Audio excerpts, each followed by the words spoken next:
नमस्कार दोस्तों, बहुत स्वागत है आप सभी का द देव IAS अकेडमी में। और इस लेक्चर में हम कंटिन्यू करेंगे बहुत ही भूगोल से संबंधित MCQ और भूगोल के 500 से ज़्यादा प्रश्न हम इसमें सम्मिलित करेंगे। इसका सेट 3 है और पिछले 27 वर्षों के प्रश्नों का अवलोकन इसमें किया जाएगा।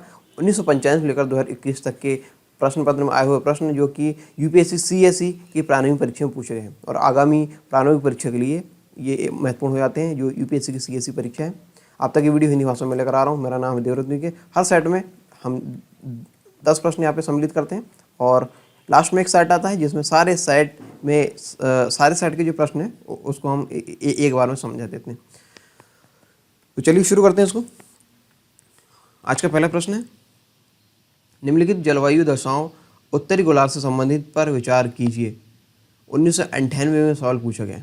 निम्नलिखित जलवायु दशाओं उत्तरी गोलार्ध से संबंधित, इस पर यह विचार करना है हमको। यहाँ पे देखिए माह दिए गए हैं इस टेबल में, तापमान डिग्री सेल्सियस में है और वर्षा दिया है सेंटीमीटर में। तो यहाँ पे मंथ दिए गए पूरे 12। इसके बाद हम प्रश्न पढ़ते हैं, इनके पाए जाने की सर्वाधिक संभावना है। इनके पाए जाने की सर्वाधिक संभावना है, इनमें से कौन सा क्षेत्र इस टेबल को दर्शाएगा। ठीक है, तो हम देखते हैं। पहला जैसे है जनवरी, तापमान यहाँ पे दिख रहा है 3.9 डिग्री सेल्सियस और वर्षा यहाँ पे हो रही 4.7 सेंटीमीटर। फरवरी में हम देखते हैं यहाँ पे वर्षा हो रही है 4.4 डिग्री तापमान यहाँ का 4.4 डिग्री सेल्सियस। फिर अगले महीने मार्च में हो रहा है यहाँ पे 8.3 डिग्री सेल्सियस तापमान। फिर अप्रैल में हो रहा है 14.4 डिग्री सेल्सियस तापमान। फिर यहाँ पे इसी प्रकार जो महीने बढ़ते आएंगे और यहाँ पे तापमान का क्रम यहाँ पे दिया गया है। फिर आगे है 23.3 degree Celsius, 27.8 degree Celsius, 27.8 degree Celsius. फिर है 22.3 डिग्री सेल्सियस। अगला है 18.3 डिग्री सेल्सियस और 12.2 डिग्री सेल्सियस और दिसंबर में हो जा रहा है यहाँ पे 6.7 डिग्री सेल्सियस। तो ये इसका क्रम है तापमान का। अगला है वर्षा का, हम देखते हैं तो माह के अनुसार यहाँ पे दिए गए हैं।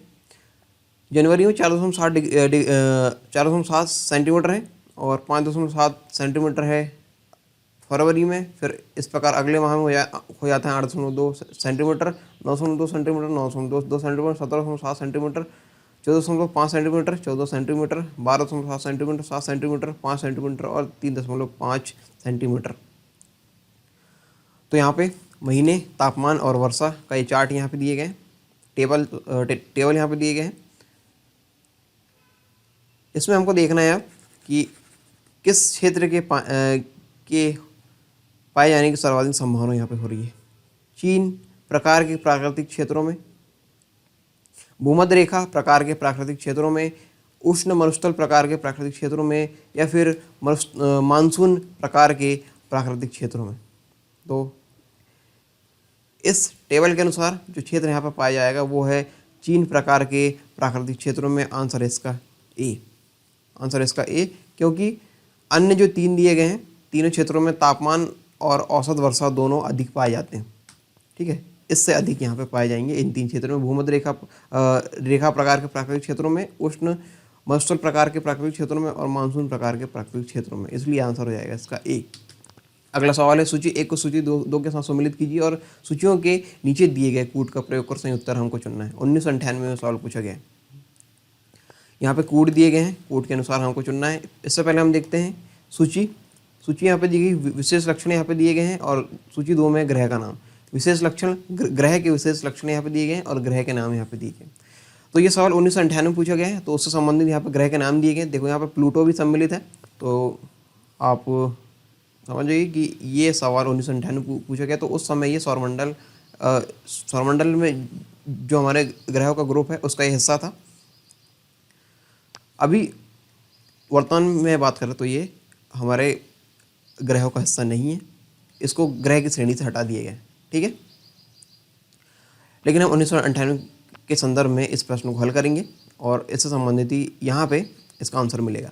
सौरमंडल का सबसे छोटा ग्रह, सौरमंडल का सबसे बड़ा ग्रह, देखो सबसे छोटा ग्रह उस समय कौन सा था, प्लूटो। सबसे बड़ा ग्रह कौन सा है, बृहस्पति, अभी भी है ये। सौरमंडल में सूर्य से दूसरे स्थान पर ग्रह, देखो सौरमंडल से सूर्य से दूसरे स्थान पर ग्रह कौन सा है, पहला है बुध, शुक्र, बुध शुक्र पृथ्वी मंगल बृहस्पति, ये हमारा क्रम चलता है। ये देखिए इस वाली फोटो में देखिए सूर्य से दूसरा यहाँ पूछा गया, तो बुध शुक्र पृथ्वी मंगल बृहस्पति शनि यूरेनस नेपच्यून, तो ये क्रम है इसका। तो यहाँ पूछा गया है सूर्य से दूसरे नंबर पे, तो सूर्य से दूसरे नंबर पे है शुक्र, बुध शुक्र, ठीक है, यहाँ पे है शुक्र, सी का हो जाएगा यहाँ पर 2।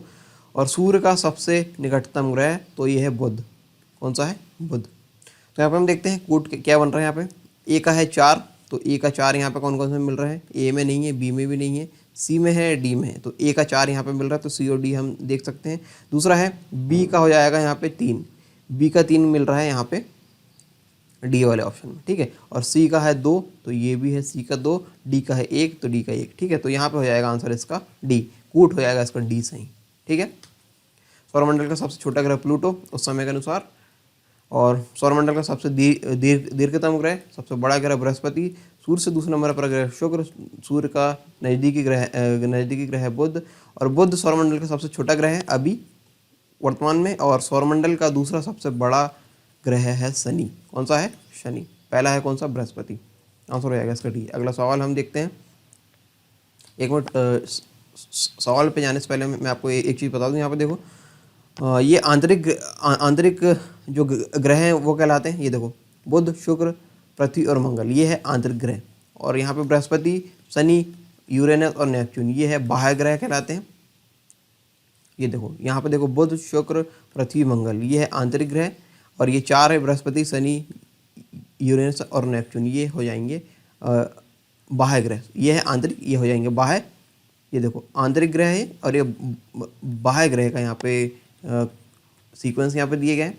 और यहाँ पे देखिए इन दोनों ग्रह के बीच में ये क्षुद्र ग्रह पट्टी है, ठीक है, क्षुद्र ग्रह पट्टी इनके बीच में। यदि सवाल आए कि किन दो ग्रहों के बीच में क्षुद्र ग्रह पट्टी है, तो आंसर हो जाएगा हमारा मंगल और बृहस्पति, मंगल और बृहस्पति के बीच में क्षुद्र ग्रह पट्टी पाई जाती है, ठीक है। अगला सवाल हम देखते हैं। नीचे दिए गए मानचित्र में 1, 2, 3 और 4 से चिन्हित भौतिक क्षेत्र क्रमशः है। 1999 में सवाल पूछा गया है।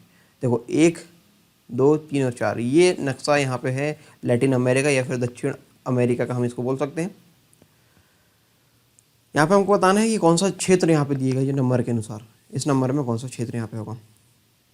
एंडीज, ब्राज़ीली शील्ड, गुयाना उच्च भूमि और Amazon basin. Andes, Brazil, shield, देखो पहला ये दिया गया है एंडीज़, तो एक ये वाला हो गया। दूसरा है ब्राज़ीली शील्ड, ये वाला एरिया यहाँ पे बताया जा रहा है। तीसरा है गुयाना उच्च भूमि, ये गुयाना उच्च भूमि है। और चौथा है अमेजन बेसिन, ये चौथा वाला एरिया ये है अमेजन बेसिन।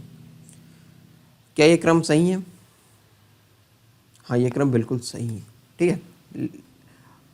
हम चाहे तो इसके आगे वाले को हम देख सकते हैं या फिर ना भी देखे तो चलेगा, क्योंकि यहाँ पे हमको जो सीक्वेंस है वो हमको मिल गया है। दूसरा है एंडीज, गुयाना उच्च भूमि, ब्राज़ील शील्ड और अमेजन बेसिन, तो ये नहीं है। अमेजन बेसिन क्या पहले में अमेजन बेसिन हो सकता है? नहीं। अगला है गुयाना उच्च भूमि, तो ये गुयाना उच्च भूमि का एरिया भी नहीं है। देखो एंडीज वाला एरिया है, ये वाला एरिया जो दिया गया ए वाला वो है एंडीज। दूसरा है ब्राज़ीली शील्ड, गुयाना उच्च भूमि और अमेजन बेसिन, तो ये आंसर हो जाएगा इसका ए, आंसर हो जाएगा इसका ए, ठीक है। तो ये क्रम यहाँ पे दिए गए। अगला सवाल है कोयले के निम्नलिखित प्रकारों में से किस में शेष प्रकारों की अपेक्षा अधिक प्रतिशत कार्बन अंश होता है? 1999 में सवाल पूछा गया। कार्बन के शेष प्रकारों की अपेक्षा सबसे ज़्यादा किस में कार्बन का अंश होगा? बिटुमिनस कोयला, लिग्नाइट, पीट या फिर एंथ्रासाइट। तो सबसे ज़्यादा इसमें होता है एंथ्रासाइड में, आंसर है इसका डी। सबसे ज़्यादा होता है एंथ्रासाइड में, फिर होता है बिटुमिनस में, फिर लिग्नाइट में, फिर होता है पीट में, तो ये इसका सीक्वेंस है। और एंथ्रासाइड एक सघन एवं चमकीला कोयला है जिसमें कार्बन की उच्च मात्रा एवं वोलेटाइल पदार्थ विद्यमान है। यह जलने पर स्वच्छ अग्नि प्रदान करता है और इसमें कार्बन की मात्रा 80 से 95% तक रहती है। आंसर है इसका डी, एंथ्रासाइड। अगला सवाल है निम्न विद्वानों में से किस एक ने सुझाव दिया कि पृथ्वी की उत्पत्ति गैसों और कणों से हुई है? 1999 में सवाल पूछा गया, गैसों और कणों से हुई है। James Jeans, H Alfven, F Hoyle या फिर ओ शिम्ट। तो ये ये विद्वान है ओशिम्ट जिन्होंने पृथ्वी की उत्पत्ति गैसों और कणों से हुई है, यह बताएं। आंसर है इसका डी। आंसर है इसका डी। यहाँ पे और हम देख लेते हैं ऑटो स्मिथ के अनुसार, ओ स्मिथ या फिर सॉरी, इसका आंसर है ओशिम्ट। आगे हम देखते हैं ऑटो स्मिथ के बारे में। ऑटो स्मिथ के अनुसार पृथ्वी की उत्पत्ति गैसों एवं धूल कणों से मिलकर हुई है। प्रोफेसर एफ हाइल ने पृथ्वी की उत्पत्ति के संदर्भ में नवतारा परिकल्पना प्रस्तुत की है, और इसी प्रकार जेम्स जीन्स ने पृथ्वी की उत्पत्ति की ज्वारीय परिकल्पना प्रस्तुत की है यहाँ पे। ठीक है, आंसर है इसका डी। अगला प्रश्न यहाँ पे, नीचे दिए गए मानचित्र में महासागरीय धाराओं का निम्नलिखित में से कौन सा युग में दिखाया गया है। 1999 में सवाल पूछा गया है, महासागरीय धाराओं का कौन सा युग में यहाँ पे दिखाया गया है। बेंगुवेला और फॉकलैंड, केनारी और हम्बोल्ट, गिनी और यहाँ पे दिया है गुलहास और गिनी। चौथा है यहाँ पे बेंगुवेला और गिनी। तो ये युग में यहाँ पे दिया गया है, ये वाला बेंगुवेला और गिनी का है। आंसर है इसका डी। आंसर है इसका डी। अटलांटिक महासागर में अफ्रीकी महाद्वीप के पश्चिमी तट के सहारे दक्षिण से उत्तर की ओर चलने वाली जलधारा बेंगुवेला है, जो कि ठंडी जलधारा है, जबकि विषुवत रेखा की तरफ से गिनी तट के सहारे उत्तर से दक्षिण की ओर चलने वाली जलधारा गिनी जलधारा है, जो कि गर्म जलधारा है। ठीक है, आंसर हो जाएगा इसका डी। अगला सवाल है, चक्रवात में दिए गए रेखा चित्र में ABCD से अंकित क्षेत्र में किस एक में भारी मूसलाधार अल्पकालिक तड़ित झंझायुक्त वर्षा होती है। भारी मूसलाधार अल्पकालिक तड़ित झंझायुक्त वर्षा होती है। 1999 में सवाल पूछा गया है। ये देखो, ए वाले एरिया ये है, ठीक है, बी एरिया कौन सा, ये वाला है, ये वाला एरिया बी, सी है ये वाला एरिया, ये दर्शाया है, और चौथा है यहाँ पे डी, ये वाले एरिया। तो यहाँ पे नीचे दिए गए चक्रवात के अनुसार यहाँ पर रेखा चित्र में A, B, C और D अंकित क्षेत्र में से किस एक में मूसलाधार अल्पकालिक तड़ित झंझायुक्त वर्षा होती है। तो आंसर रहेगा इसका डी वाले एरिया में। ठीक है, इस वाले एरिया में ये वर्षा होगी। उष्ण वाताग्र A के आने पर गर्म हवा धीरे धीरे ऊपर उठने लगती है तथा मंद गति से वर्षा होती है। इसके बाद B वृत्तांश का आगमन होता है, जिस पर वर्षा रुक जाती है और आकाश साफ हो जाता है। इसके बाद D शीत वाताग्र आता है, जिससे तापमान गिरने लगता है। यहाँ हवा तेजी से ऊपर उठने लगती है, जिससे मूसलाधार वर्षा होती है। इसके बाद C वृत्तांश पर आकाश साफ हो जाता है। आंसर इसका यहाँ पे है डी। आंसर इसका डी। अगला सवाल है, निम्नलिखित तापमान और वर्षा आंकड़ों पर विचार कीजिए। 1999 में सवाल पूछा गया है। ये वैसे सवाल जैसा कि हमने पहले सवाल में देखा था। इस सेट में माह दिया गया है, महीने, और तापमान वर्षा दी गई सेंटीमीटर में, तापमान दिया गया है डिग्री सेल्सियस में।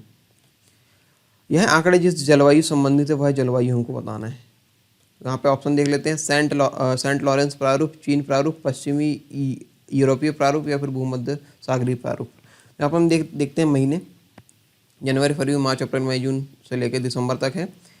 इसका क्रम यहाँ पे दिए गए और तापमान और वर्षा यहाँ पे दी गई। ठीक है, तापमान डिग्री सेल्सियस में, वर्षा यहाँ पे सेंटीमीटर में। 6.7 डिग्री सेल्सियस, 14 सेंटीमीटर वर्षा, 6.7 डिग्री सेल्सियस तापमान, 13.2 वर्षा, 13.2 सेंटीमीटर वर्षा, 7.2, 11.4, 8.9, 11.4, 11.1, 8.1, 13.9, 8.1, 15.0, 9.6, 15.0, 12.2, 13.9, 10.4, 11.1, 14.4, 8.9, 14.0, 14.8, 16.8। तो ये किस संबंधित यहाँ पे वर्षा दी गई है, सॉरी जलवायु दी गई है। तो यहाँ पे ये जलवायु संबंधित है पश्चिमी यूरोप प्रारूप से। आंसर इसका हो जाएगा सी, पश्चिम यूरोप प्रारूप से। ठीक है, प्रस्तुत आंकड़ा पश्चिमी यूरोपीय प्रारूप को प्रदर्शित करता है या फिर दर्शाता है। इसे पश्चिमी समुद्र तटीय जलवायु भी कहा जाता है। यह दोनों गोलार्धों में 14 डिग्री से 35 डिग्री अक्षांश में मध्य अवस्थित है और यह जलवायु क्षेत्र दक्षिण में भूमध्य जलवायु, पूर्व में महाद्वीपीय शुष्क जलवायु तथा उत्तर में अर्ध आर्कटिक जलवायु से घिरा है। आंसर है इसका सी। अगला सवाल हम देखते हैं, रेखा चित्र में दिखाई गई निम्नलिखित स्थितियों में से किस एक में समुद्र ज्वार की ऊंचाई अधिकतम होगी? समुद्र ज्वार की ऊंचाई अधिकतम किस स्थिति में होगी ये पूछेगा। 1999 में ये पूछा गया सवाल है। M1, M2, M3, M4। तो यहाँ पर देखो, ये सूर्य है, पृथ्वी की कक्षा ये दी गई है और ये चंद्रमा की कक्षा ये दी गई, ठीक है। M1 स्थिति, M2, M3, M4 ये दी गई। यहाँ पूछा गया किस एक में समुद्र ज्वार की ऊंचाई सर्वाधिक या फिर अधिकतम होगी। ये देखो M1, M2, M3, M4, तो ये होगी सर्वाधिक M4 वाली कंडीशन में, क्योंकि यहाँ पे शीत पे होंगे। कौन से? सूर्य, चंद्रमा और पृथ्वी यहाँ पे हो जाएंगे शीत पे, तो ज्वार की सर्वाधिक ऊंचाई हो जाएगी यहाँ पे M4 वाली कंडीशन में, ठीक है। M4 वाली कंडीशन में हो जाएगी, क्योंकि इस स्थिति में पृथ्वी, चंद्रमा व सूर्य एक शीत में होते हैं, ठीक है। आंसर इसका डी। अगला सवाल है, निम्नलिखित में से मृदा अपरदन प्रक्रियाओं को सही क्रम को पहचानिए। मृदा अपरदन प्रक्रिया जो होती है उसका सही क्रम हमको बताना है कि कौन कौन से चीज़ें क्रमबद्ध होगी, किस क्रम में होगी। 2001 में सवाल पूछा गया। आसफाल अपर्दन, परत अपर्दन, रेल अपर्दन, अवनालिका अपर्दन, ठीक है। दूसरा है परत अपर्दन, आसफाल अपर्दन, अवनालिका अपर्दन, रेल अपर्दन। सी है रेल अपर्दन, अवनालिका अपर्दन, परत अपर्दन, आसफाल अपर्दन। डी है अवनालिका अपर्दन, रेल अपर्दन, परत अपर्दन, आसफाल अपर्दन। तो यहाँ पे इसका क्रम है, यहाँ पे सही आंसर है इसका ए, आसफाल अपर्दन, परत अपर्दन, रेल अपर्दन, अवनालिका अपर्दन। ये इस प्रकार ये सीक्वेंस होता है, इसका आंसर हो जाएगा इसका ए। स्प्लैश अपर्दन, सीट अपर्दन, रेल अपर्दन, नालिका अपर्दन, ये इसका क्रम है। वर्षा द्वारा उत्पन्न कीचड़ एवं मृदा के छोटे कणों की गति को स्प्लैश अपर्दन कहते हैं। और शीट अपर्दन में वर्षा द्वारा मृदा के कणों की क्षति होती है या फिर ह्रास हम इसको बोल सकते हैं, एवं टूटने तथा एक निर्धारित अपवाह चैनल में उनका परिवहन शामिल है। रेल अपर्दन का विकास पहाड़ी क्षेत्रों में निर्मित छोटी छोटी जलधाराओं से होता है और ये धाराएं अवसाद का तथा इसके निष्कासन का एक मुख्य स्रोत होती है। भारी वर्षा अथवा बर्फ पिघलने के पश्चात जल निश्चित धाराओं में बहकर अपर्दन करने लगता है, जिसे नालिका अपर्दन कहते हैं। तो एक क्रम इसका ये है, ठीक है। तो ये 10 प्रश्न इस सेट में समाप्त होते हैं। Thanks for watching. मिलते हैं नेक्स्ट वीडियो में, तब तक के लिए जय हिंद।